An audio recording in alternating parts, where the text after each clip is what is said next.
Welcome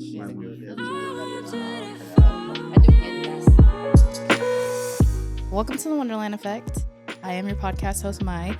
And if you're new here, thank you for joining. If you've been here, thank you for watching. Please subscribe, share, comment on the videos. Let me know if you guys want to have someone else on the show, if you guys want to recommend. I'm always looking for people. So yeah, let me know. I'll go ahead and let our special guest tell us about himself. And then yeah, we'll take it from there.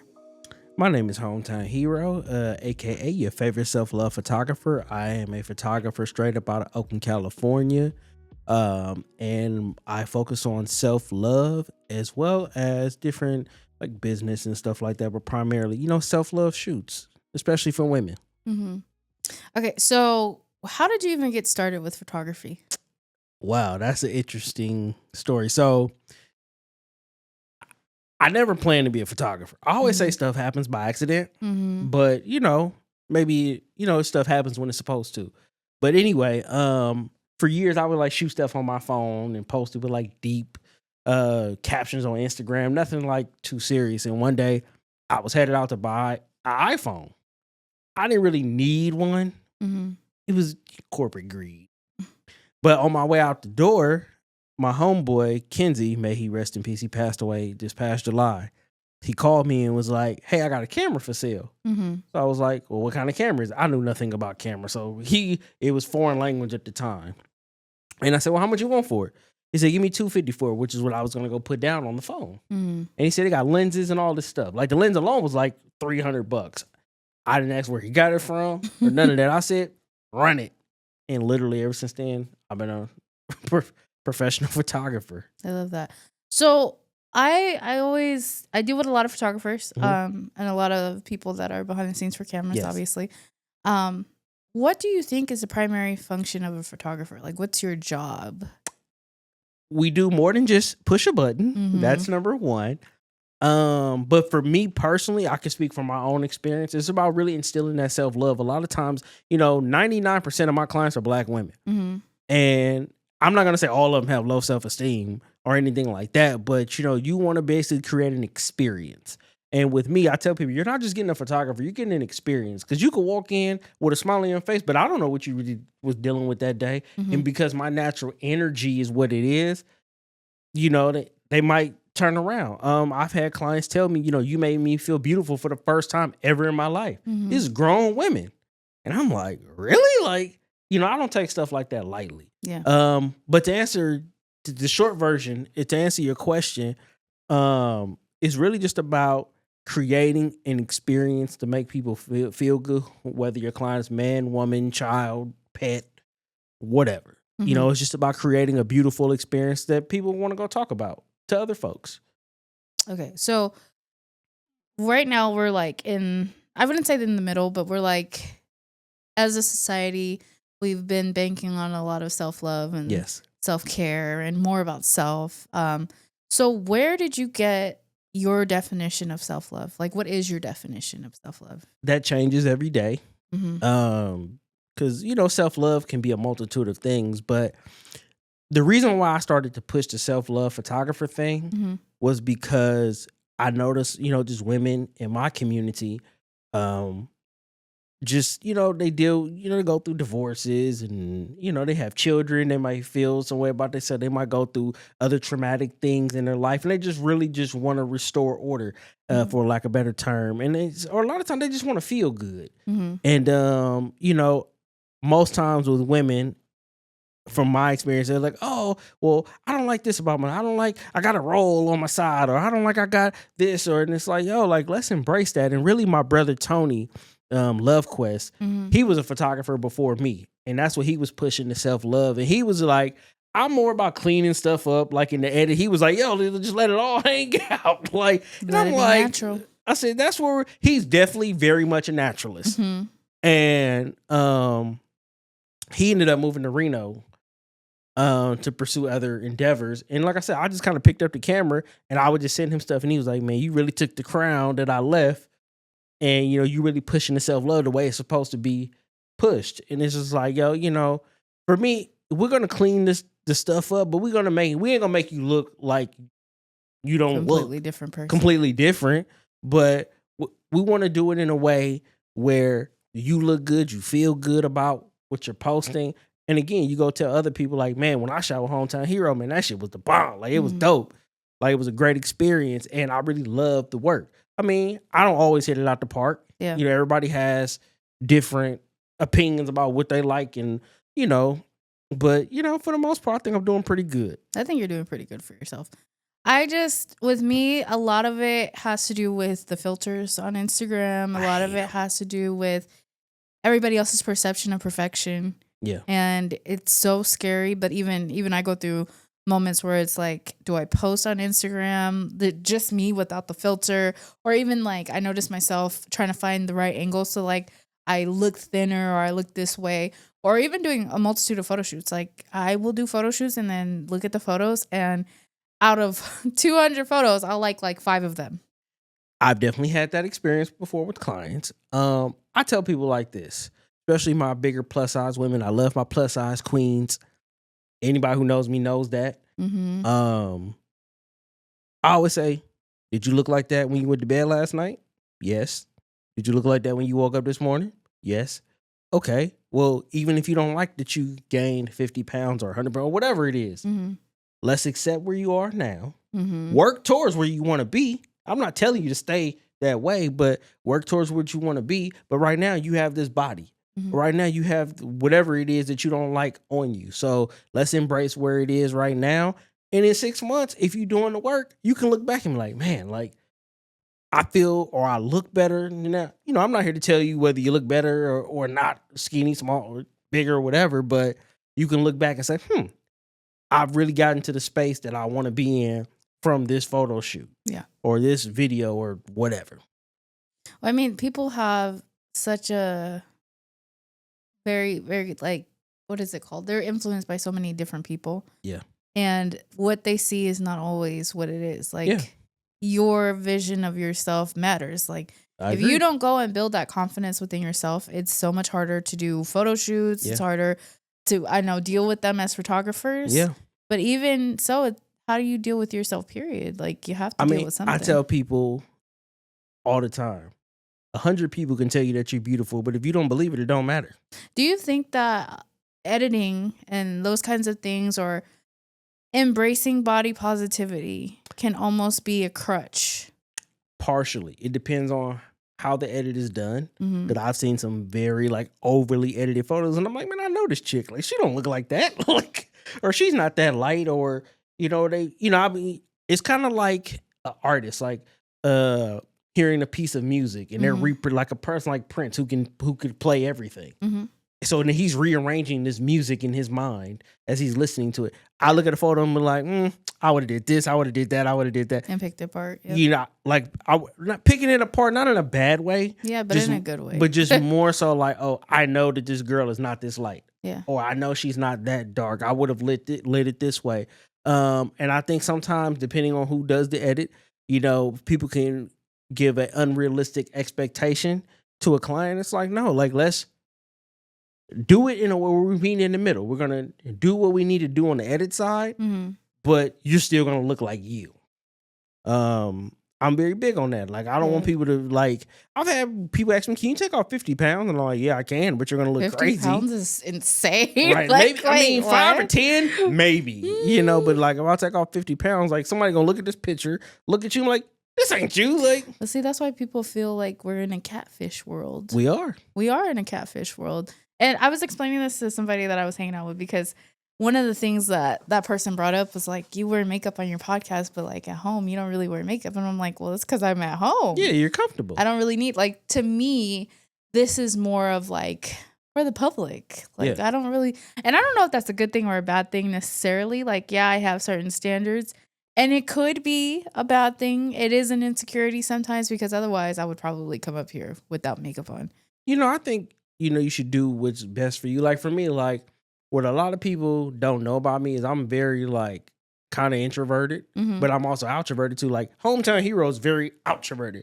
Jhmil is very, like, at the house, watching some Law and Order, laying on the couch, scrolling Instagram, not really wanting to talk to nobody for the most part. Now we got a conversation to be had. Okay, so not to interrupt you. Go ahead. I'm sorry. we're going to take a detour real quick. For sure. So I was talking to one of my friends who's in the music industry. Mm-hmm. And one of the big things that we always talk about is having different personas. Mm-hmm. It's not necessarily like imposter. Yeah. But you literally have to separate your personal from your business. Absolutely. I mean, I look at a person like a Megan Thee Stallion as a great example. Mm-hmm. You know, to the public, she has this imagery. But if you listen to or you see some of her imagery in the music, you can tell like this is a girl who like to lay in her bed or lay on her couch, watch anime. And, you know, just kick it or whatever. She might have other, you know, other things she likes to do outside of the music industry. I've met a lot of artists that, you know, they be like super like gangster on their music. And then you talk to them and they're like, soft. damn, bro, like you really like are hella intelligent. Like, do you do this? Like you're hella intelligent. But it's also about having duality. A lot of people, or I did an interview one time and they asked me if you could compare yourself or if you could identify with any Bay Area artist, who would it be? And I said, Mr. Fab. And they said, why? I love Mr. Fab. I said, because his duality. I said, you'll see Mr. Fab in a strip club. You'll see him handling his business. You'll see him online, you know, teaching a good word with the Sunday sermon. Like, you know, you see him in the community with the kids, like, and it's not fake. Yeah. You know, that's really who he is as a person. Pieces. And it's not like he's trying to hide, like, that he likes to go to the strip club. Like, well, see, that's the thing is like when I say different personas, it's because as a podcast host, people expect me to be very like sociable. Yeah. And it's like comedians. Like I run out of that so quick. A comedian don't want to be funny all the time. No. like I don't want to sit here and talk to you the whole time. Like, yeah, like I understand you want to talk. Yeah. And sometimes. And I think that's why like a lot of times when they don't want to do that, the fans like, oh, he's an asshole or she's an asshole. And it's like, no, like I'm out at a grocery store. Like I'll take a picture with you or whatever. Like it's cool, but like, no, I don't want to sit here and have an hour conversation with you. No. I appreciate your support, but you know, I got to do what I got to keep doing what I have to do. And if I have time and the conversation get good, cool. Yeah. But for the most part, you know, for me, like people walk up to me and like, oh my God, you're hometown hero. And I might not necessarily be in the mood, but again, I try not to be an asshole and be like, hey, how you doing? Because at the end of the day, I want them to walk away like, man, hometown hero is a cool guy. Like I met her and or they're like, you remember me? And I probably won't remember them. Yeah. And I'm like, yeah, we met. Where did we meet? You know what? I do that all the time. People are like, oh my God, I remember that. I'm like, oh yeah. And they walk away. I have no idea who that is. Like I've had people walk to me and they really feel like they know me. And like I'll be with a homie and I'm like, bro, I don't know who that is. Or the people's like, oh my God, I follow your podcast. You look so good. I'm like, thank you. It's like, oh yeah. And then I commented on one of them. Did you see it? I'm like, no. But I'm going to go look right now. It's just, I talk to people for a living. Like I talk to people every day. Yeah. I have so many different team members that I have, and that's my personal job. Like, this is outside of podcasting. I'm like, y'all have no idea how much energy it takes to associate with people. You're right.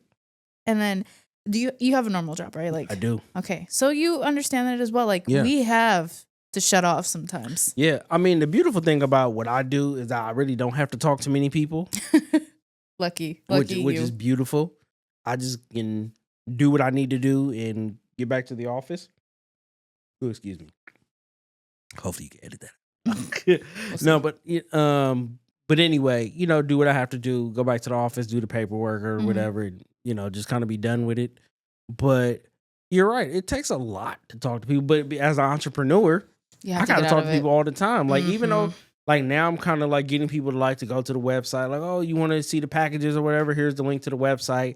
You know, it's going to get automated with the mini chat and all that stuff. But it's like sometimes like, bro, it's on the website. I'm giving up my Instagram for the Wonderland Effect.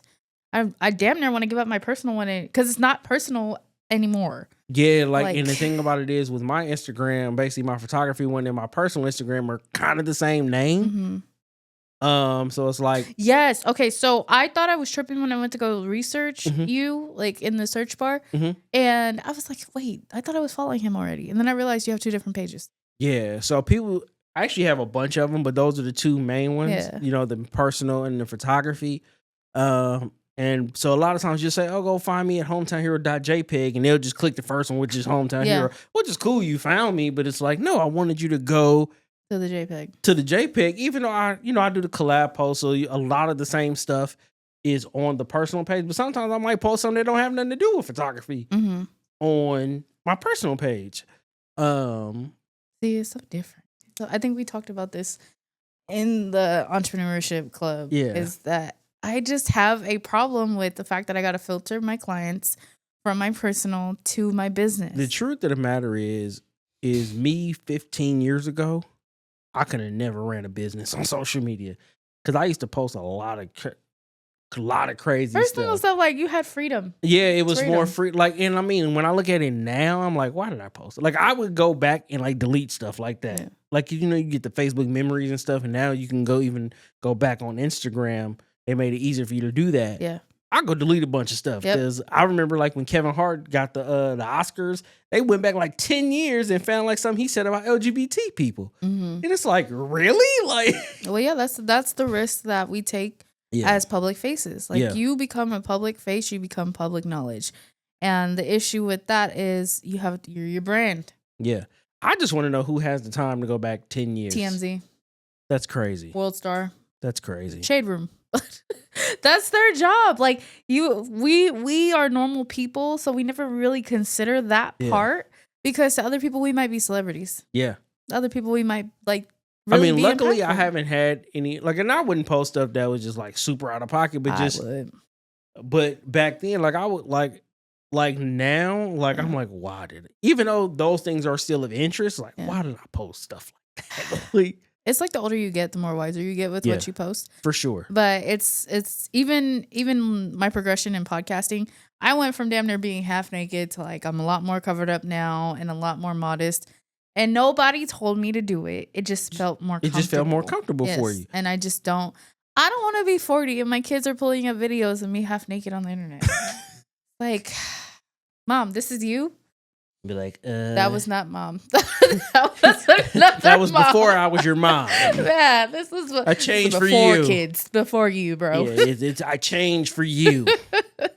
But see, I don't want that. There's so many things you don't realize when you're younger is the impact that you have from the social media because we're at the fingertips. The people have knowledge of fingertips. Literally, like you remember a time when you can go get on social media, go away from the computer and not be on MySpace for 6 hours. Now it's literally in the palm of your hand. Everywhere you go. Like literally, like a person can literally go live and post something that they see on social media like that. Yeah. And so that's why I like, for me, I like to conduct myself in certain ways, when I'm outside. Because, I'm not really volatile or violent or anything like that anyway. But, I like to have a good time. So like if I go to a party, I don't really do clubs, but like I love a good 90s party. I know. Didn't you throw one for your birthday? I did. I think we're gonna do one every year.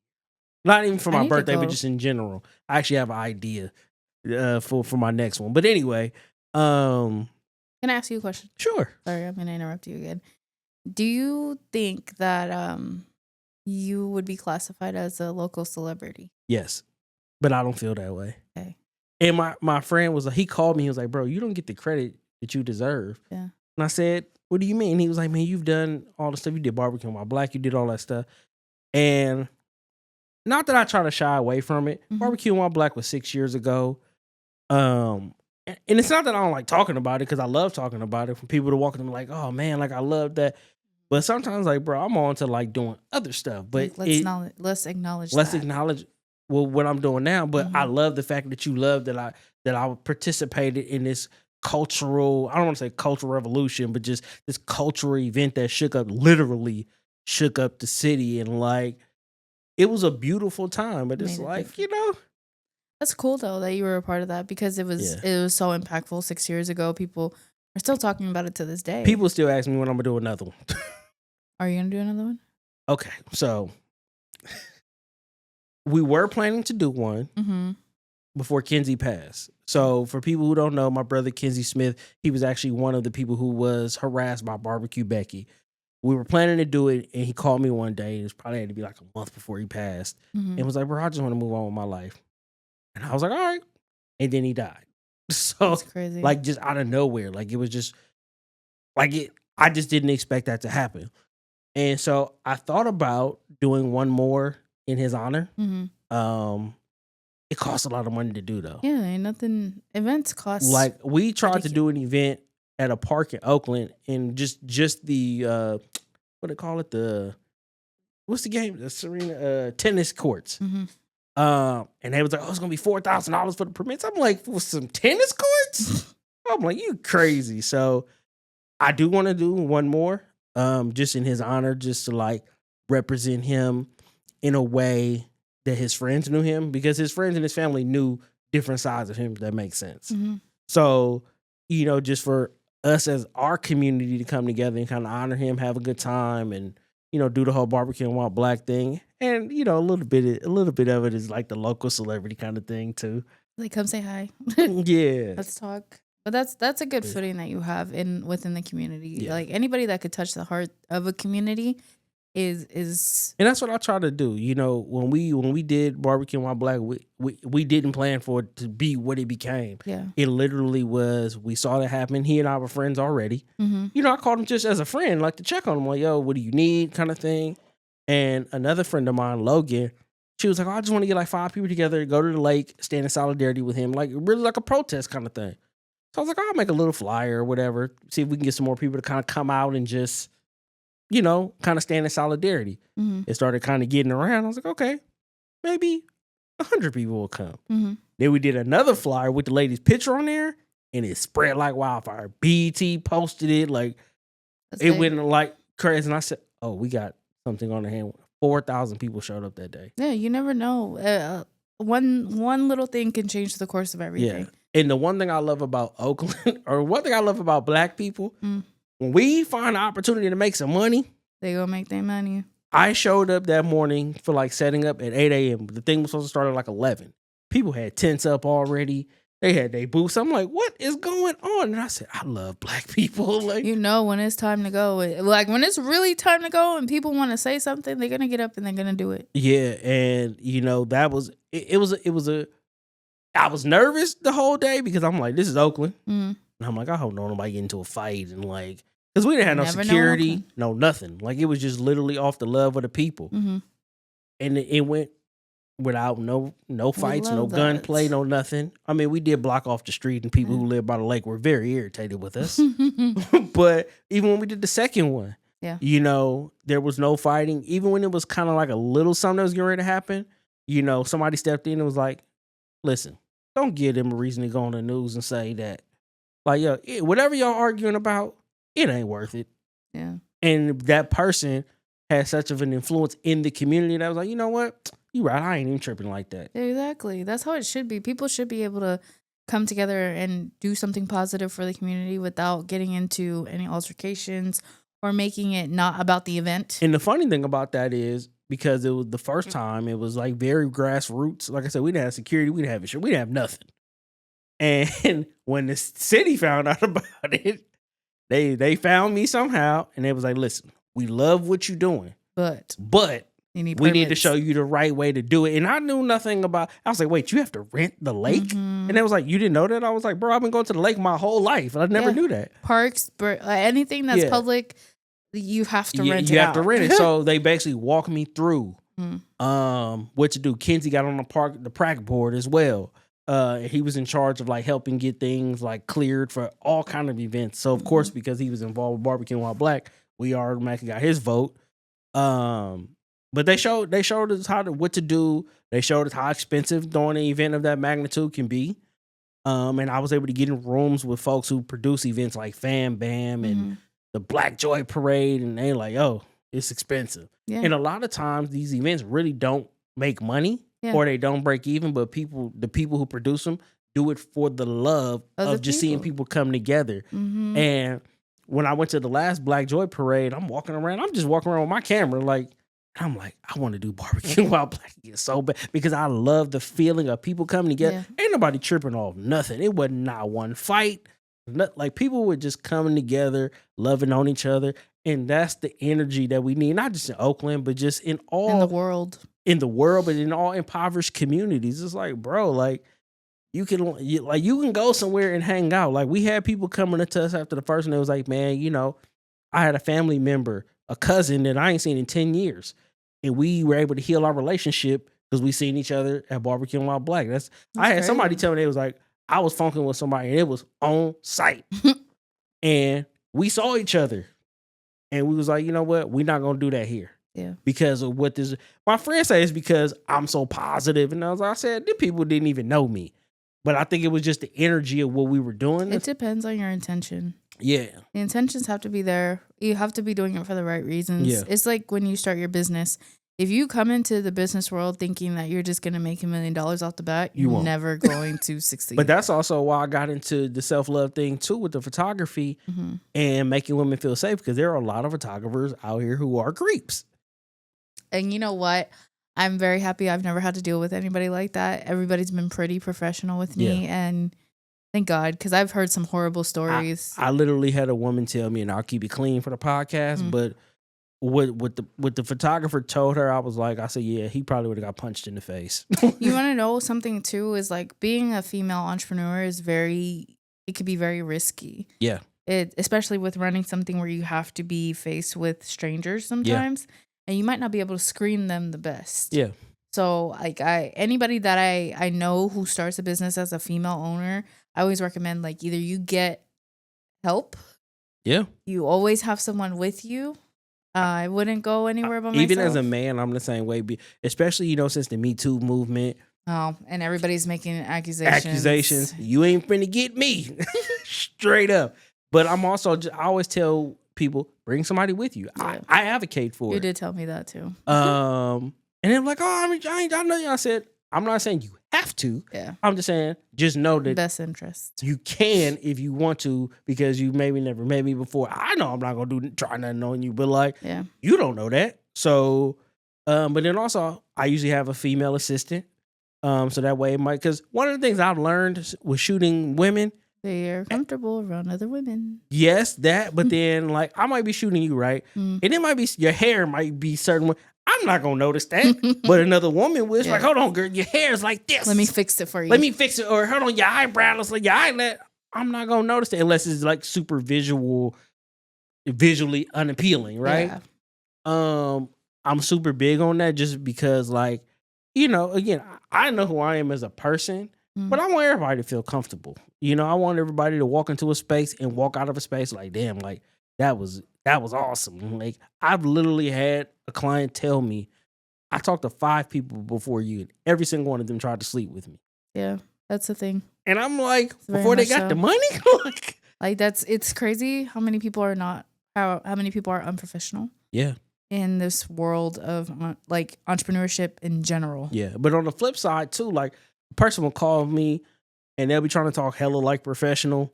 And I'm like, you could talk to me how black people talk. Talk like a normal person. And I'm like, I said, if you want to curse, whatever, I don't care. Yeah. And then they're like, oh, this guy's cool. Because it's like, yeah, we can be professional. We can use professional language. I'm not saying don't do that. But at the same time, don't talk like you got to stick up your butt, See, but that's what I love about your photography is it says that to me, which was my next question. Oh, that's beautiful. But that it's okay for you to be you. Yeah, I'm like I tell people, I'm not gonna say nothing that's gonna make you uncomfortable because I've been in situations with other photographers. I'm just kind of playing the background, and they might say something, and I didn't think it was out of pocket, but the woman might be like, "Yeah, I didn't like that." So it's not about what you say; it's about how you. It's how you say it, right? Because I shoot women for all shapes, sizes. Some are fully clothed, some are half naked, and it's like, yo, I'm gonna walk out the room while you do what you need to do, change your clothes, whatever. But if a woman says something that might be sexually suggestive, I'm not gonna dive into it and be like, oh, this nigga's a creep. Yeah. I might just laugh it off. Yeah, but even so, it's okay, we're about to go into a different world. Exactly. But even that, what are you supposed to do with that? Where's the protection for you? Yeah. But even I'm also is it if I have to reposition you, hey, is it okay if I touch you right here? Yeah. Because one of the things, and it's not just because a woman can say anything. You don't know what kind of trauma this woman is. You can definitely say anything. I've heard stories of women falsely accusing men. I've seen it myself with another photographer, and I knew for a fact that he didn't do what she she didn't even say he violated her in a physical way. She was like, "Oh, he took he had my pictures in his phone." Like, and I'm like, he was like, "It's your profile pic," but it was because it started as like a Facebook argument, and I'm like, "Well, it was my post, and I saw like the whole thing go down, and he basically used her picture to prove his point, and it was very like innocent." And I'm like, you didn't post it about this man." Like he really a creep. Like I had to block the girl because I'm like, I ain't feeling that. But again, even if I'm outside, doing outdoor shoots or whatever, is it okay if I need to move? Is it okay if I touch your area? Because like I said, some folks come in with different traumas, and some people don't like to be touched. Yeah, they might want you to move them like this without touching them. So I like to be very not knowledgeable of that. Even like when we're doing like shoots, okay, what makes you, or this is a sexy shoot, okay, what kind of music makes you feel sexy? So I can have a playlist together so you can get into your vibe, or if you want to bring your own playlist, that's cool too. Or what music are we doing something really fun and vibrant? Okay, what music turn you up? Do you have a contract for these people? Absolutely. What does it say? As far as like give me the gist of it. Like, I mean, the gist of it is you're hiring me to do a service. You pay this. I own the final content. You get the final photos, but I own the art because you're really only paying me for a service, and that's actually one thing I want to talk about because people don't. They think when they give you a couple $100 that they own everything, but there's like other stuff in there too. Like I don't remember all verbatim. It's okay. I don't need a verbatim. I just wanted to get the gist of it. But the gist of it is like, these are the core things. But then also, again, I always ask people, how can I, as a photographer, make you feel most comfortable? Like that's just like on the phone call, or if we're emailing, or on the DM. Like, how can I make you feel most comfortable for you? And a lot of times they're like, I hella appreciate that. I never had anybody ask me that. I don't have anybody ask me that. Usually it's because I already know what I'm getting into. Like, obviously, if I'm hiring you to do a shoot, I'm going to expect you to have to position me a certain way, touch me in a certain way. Like, I don't go into the scenario with the mindset of, oh, don't touch me. For sure. It's a little but like I weird said, some people really don't like being touched, and I'm just trying to figure out, why would you book? But see, it's not for me to understand because I would never do it. I agree. There's just certain things that I figure in life, like, hey, it's not me. I would never do it that way. Yeah, and like I said, I'm very big on, like, again, depending on where we're shooting. For the most part, I shoot in photo studios. So either one of the studios I shoot in is like whether it's like a 2-story within inside of the space, or you can go change clothes upstairs. I'll wait down here, or here I'm gonna go out of the white room and I'm gonna go into the other part of the studio. While you change clothes, you let me know when you're ready.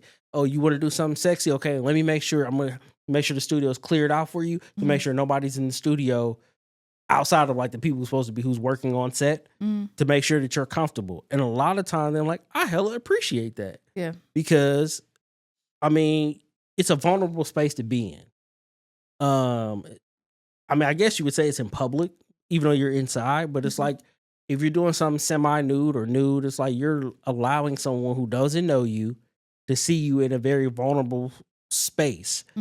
And I never want to get that misconstrued with nobody. I think that's admirable of you because it's very considerate. Absolutely. Very considerate, and it's very pro-women, which you are definitely that. So I do want to be respectful of your time. We have come to the end or near end of our time together. So I do have one final question for you. They say a picture captures 1,000 words. What are 5 words you want your photography to capture? Safety, comfortability, sexiness, powerfulness, if that's a word, or powerful, and art. Because I believe that women are art, and I want them to be seen as such. And that's why I tell them it's more than just a picture. Like, it's art. You are art. Even if you don't see yourself that way right now, you are art. And, when whether I post it on social media or whatever, like, I don't want people to just say, oh, that's a nice picture. Yeah. I want people to be blown away. And like I said, I don't always get it, but I don't always knock it out the park. But for the most part, I think I do a pretty good job. And like I talk to some of my clients, even if it's like women that I'm like, oh, I'll pay for the studio, just fine. I know you got some clothes in your closet you ain't wore. Pull them out. Let's shoot. One, because photography is essentially like my therapy in a lot of ways. Therapy is very expensive. It is. So, sometimes if I might be feeling a certain way, feeling down or whatever, I'm like, yo, I'm going to go shoot. And I mean, for somebody in front of the camera, it's a free shoot for them. But, for me, a lot of times it's just like, I just need to get out whatever I'm feeling through my camera. Your art. It's my art. So, I've always been a creative being. I'm somewhat of a rapper or artist or whatever. I've heard you said it. Yeah. I have not looked up any of your music, so we'll have to go stalk you after that. But for me, like now what I'm doing is using the music in the mediums of the photography or the videography and doing it that way. So one, I don't have to license other people's music. I can license my own. And use what you got. Yeah, use what you got. But then also too, it's just about, like I said, being able to create music around the visual. I guess if that makes sense. If I'm telling a Black woman that she is art, I want to be able to create a record where it's still likable. It ain't like super deep, but then like, oh, I really dig that. Like it's like poetry in a sense. Before we leave, I have one confession because you brought it up and it just like was a correlation. But I love music and I've always loved music, but there's certain things that happen where when something plays, like a song plays, I'll get ideas while it's playing. Yeah. Like it could be a scene. It could be something that just pops in my mind and I can't get it out. I'm very much like that. Yep. I saw something, can't remember if it was a Glorilla song or whatever, but I'm like, I see the whole video in my head. And I've directed videos before, like for my friends, but I'm like, I know what this video could be, or I know what this, and I'm very visual, like so. I would hope so. You're a photographer. Yeah, That's kind of your job. That's true. I'm very like, but even like with doing the photography, we do BTS and all that stuff, and I like to make my BTS kind of like a trailer. Yeah. Of what's to come. That's what it should be, though. Yeah. That anticipation. It's like, coming out something good. Exactly. Of what's to come. And like, even like with my own stuff, like with the music, like I see the things in my head, but it's like, sometimes I feel like because I'm not a famous, popular artist, that I'm like, oh yeah, I want you to do, like, I want to shoot the scene with you. Like, we're going to look like we're kissing, but we're not kissing. I'm like, I don't know if I want. And it's like, if I was Future, you do it. Without a doubt. So it's like, but without a doubt, that was a good one. That was a good. I'm like, if Future said, "Hey, I want you to do this," I ain't paying you. If it was Drake, or if it was Drake, they would if it was Drake. I don't care how bad that man's reputation get. Yeah, I mean, because women still love Drake. I like Drake's music. Like, I don't let a rap battle determine if I. Yeah, but some people do, but that just goes to show, as a local celebrity, as any kind of influencer, you have a big responsibility. But I find it interesting that a girl will say, I don't know if I want to do that, but you'll shake your booty in like in a video with a guy throwing money. And I'm like, I'm trying to show you in a sexy way, but be respectful about it. Yeah. And not to say that that's not respecting yourself, because some women like to shake their asses. That's cool. But at the same time, ass shaking gets old. It does. And it's interesting. I know we got to go, but like, I did a video like 10 years ago, right? And we did a trailer where it was a bunch of booty shaking, right? And I got millions of views. He got a lot of views, but I come from a nonprofit background. Stop the violence, that whole thing. So wait. Wait. Oh, okay, continue because I have a question. How did ass shaking get implemented? Oh yeah, I'm gonna tell you. So one of my mentors who followed me on, I think it was Instagram at the time. She said, I didn't expect to get on Instagram at 8 a.m. and just see an ass in my face. But now, 10 years later, because I was 25 then. So now at 35, I'm like, I understand what she was saying. Like, not that it was bad. No, it was just like interesting. I don't want to see that down my timeline all day. I think that Black women or women in general are amazing. And if you want to shake your booty on Instagram, that is amazing. But again, I don't want to see it every 5 seconds. I think people have overexhausted sexuality and promiscuity. That's just my take on it. I always say music needs balance. I love Glorilla. I love a little ratchet. I love a little ratchet, but like I like love it. Rhapsody as well. Like we can like that's what the mainstream needs. You could play a Glorilla, you could play a Rhapsody. Like I don't want to just hear pussy, pussy, pussy. Like, but I think that's like if you want to take it to a different level, that's why people pay attention to more podcasts than they do TV these days. Because all that's on TV is ass reality TV shows. Don't get me drama. started. Don't get me started on those baddie shows. And I have not watched a full season of that. I've watched like maybe 2 episodes, and not even just like the not whole, current, like or just all, anything. ever. Like I'm not necessarily specifically targeting one particular baddie show, but just like I don't really dig reality TV anyway. I'm more of a documentary kind of guy. Yeah. But I want something to invigorate my mind. Yeah, like, and it's like it just seems like every episode you're fighting, you're talking shit to each other, and more fighting, and more fighting. Great. Ass and more fighting.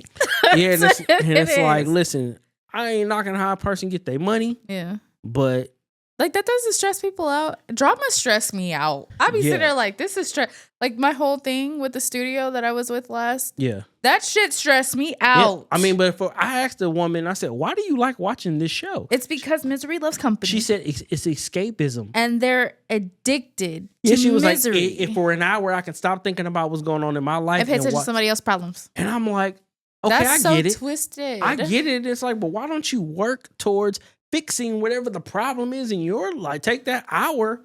And then, but I said, hey, no judgment here. Okay, I have another confession. Yes. You know what I watch? What do you watch? Asian soap operas. Chinese soap operas. Like with I don't subtitles? even watch American. Yes, with subtitles. Like, and I love it. It's like the way that they capture love, I'm so obsessed with. And I just have never been one for reality TV. Yeah, I've never really liked reality TV. And I love to read. Like, I was always a nerd, so I'm an audiobook guy, but I audiobooks. own a lot of physical books, and like so I've been trying to get back into like reading my physical books. Mm-hmm. I told you this was about to be ending, and we over here about to start a whole nother conversation. Jesus. It's in my downtime I like to try do that because you don't want it to be stuck to a screen. Mm-hmm. My eyes start to hurt if I if you're watching TV on your phone and I'm a photographer already, so I spend hours at the computer and all that stuff. So like I said, I ain't knocking the person how they getting their money, but I definitely think that they say what they call a low self-esteem is profitable. Mm-hmm. It is. And it's a market. I mean, what? That's a what? That's how everything is marketed. People have built whole networks off of insecurities. Look at Instagram. Look at Facebook. Look at Zeus Network. Daddies. I mean, no shade, but get your money, but that's crazy. Yeah, no shade, but it's the truth. That's crazy. And at the end of the day, when I look at it, is like for the guy who owns the company, it's a brother. So for me, it's like I get it. You're monetizing off some shit that people are doing anyway on Instagram for free. So give them a couple dollars and let them do their thing. So I get it, but I just think for me personally, like I don't know, it's just not my thing. You want to take it a step further? Like prostitution. It is. That's exactly what it is. Like you. People say it all the time, you're going to fuck for free? Or are you going to charge for it? I mean, it's like a girl getting the OnlyFans. Like, Yes. And I've talked to women who have OnlyFans who used to be prostitutes. Yeah. And they're like, yo, it's totally much safer. And I say, listen, if you can get the same bag or more. Get it how you live, bro. And you ain't got to do the things that prostitutes on the street do, more power to you, baby.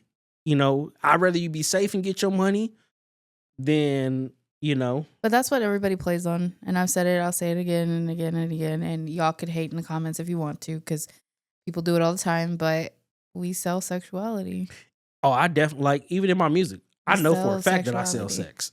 Like, it just is what it is. Like, and selling sexuality isn't necessarily a bad thing. No. But it's not. It should be a balance. Yeah. That's like, I mean, Chris Brown is a great example of that. Like, he gonna give you some pop. He gonna give you the sexy stuff. He gonna give you. He might come out the woodwork, start swinging on people like he did. Like he did. Hey, when he dropped his disc, I said, "Ooh, who made Chris Brown mad? Who made that man mad?" I really want Chris Brown to do a rap album. Me too. Because he can rap his ass off. Yeah. but when it dropped, I'm like, Quavo can't say. Sit down. Please. And then he didn't. I'm like, bro, like just go stop. sit down. Just like I know that hurt. Just go take a seat. Yeah, it's like either y'all gonna box and be done with it, or because those were fighting words. Yes. But I do love the fact that even within that, he didn't disrespect Takeoff, who I think he had recently just passed. Yeah. Well, he said he was like Takeoff was my him. He was like Takeoff was my favorite Migo anyway, or something like that. But I like the fact that you kept it about him. I know he threw a shot at Offset too, but like they ain't no good. But it's just like, but it was just one of them. But he's gonna get. But I say all that he gives you balance. I have a question. Yes, because I've been thinking about this, and I brought this up a couple times to different people. Why do people idolize celebrities so much?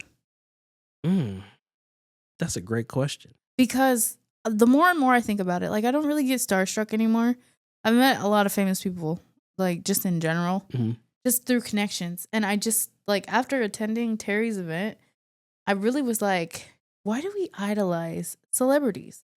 I think it's because they're in certain positions that maybe we want to be in, but you know, you don't know what these people go through behind closed doors. When we went actually at the entrepreneur experience, like I got starstruck when I saw Coach K because I had already been following her and like just her grant program and joining. And I was coming off the elevator, and I was like, wait, you're she was trying to like help me get it. I said, you're Coach K, and like.